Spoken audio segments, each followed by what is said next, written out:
Number 1, God's choice. தேவனுடைய நோக்கம்.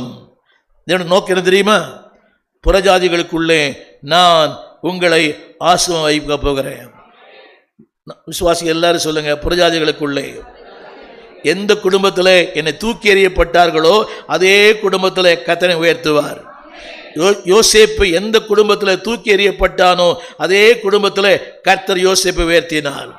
எந்த குடும்பத்திலே தாவீது தூக்கி எறியப்பட்டானோ அதே குடும்பத்தில் கர்த்தர் தாவீதை உயர்த்தினார். அவங்க அப்பா அண்ணெல்லாம் கேட்டாங்க, உனக்கு என்ன துணிச்சல், நீங்கள் வந்திருக்கிற, உனக்கு என்ன வேலை தெரியுமா? அப்பாவே சொல்கிறாரு, அவனுக்கு சாப்பாடு கொண்டு போகணும். இது அவனுக்கு தான் சாப்பாடு கொண்டு போக வேண்டிய நீ எங்கே வந்து நீ வேடிக்கை பார்க்குற? யுத்த களத்தில் என் அன்பு பிள்ளையே, அன்பு கர்த்தருடைய பிள்ளையே, எந்த உலகம் உன்னை புரிந்து கொள்ளவில்லையோ அதே உலகத்தில் உன்னை ஆச்சரியமாய் ஒரு அற்புதமாய் கர்த்தர் மாற்றுவார். உன்னை ஆச்சரியமாய் கர்த்தர் மாற்றுவார். தகப்பன் புரிந்து கொள்ளலை அவனை பற்றி. அவன் சொன்னா உனக்கு சாப்பாடு கொண்டு போக சொன்னா நீங்கள் வேடிக்கை பார்க்குற.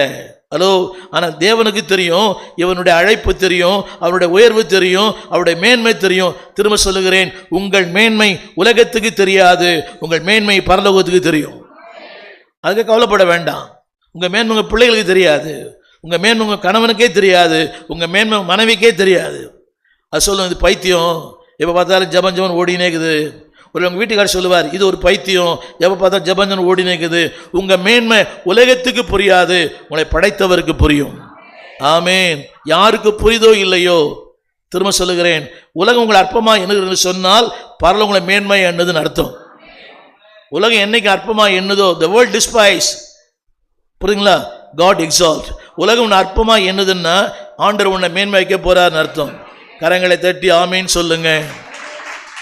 சொல்லுங்க, தேவனின் எதிர்பார்ப்பு வேற ஒண்ணுமே இல்லை. அதே 8ஆம் அதிகாரம் 21ஆம் வசனத்துல அவர் ஒன்னும் சொல்லல. என் குடிகள், 21ஆம் வசனம், ஒரு பட்டணத்தின் குடிகள். அதுல 3 காரியம் போடுவாங்க பாரு. நான் சொல்ல, நம்பர் 1 பிரிச்சுங்க எல்லாரும் பாருங்க.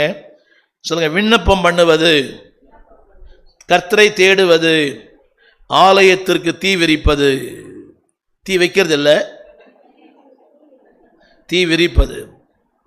எல்லாம் சொல்லுங்க, விண்ணப்பம் பண்ணுவது சத்தமா. அதுல ஹைலைட் பண்ணுவீங்களா? இந்த பாயிண்ட்ஸ் போட விட பரவாயில்ல. சொல்லுங்க, விண்ணப்பம், தேடுதல், ஆலயத்திற்கு ஓடி வருதல். கரங்களை உயர்த்தி மனசாட்சி உள்ளவங்கள்லாம் ஒரு ஆமேன்னு சொல்லணும். இல்லை, இதை பண்றவங்க மட்டும் ஆமேன்னு சொல்லணும். யார்?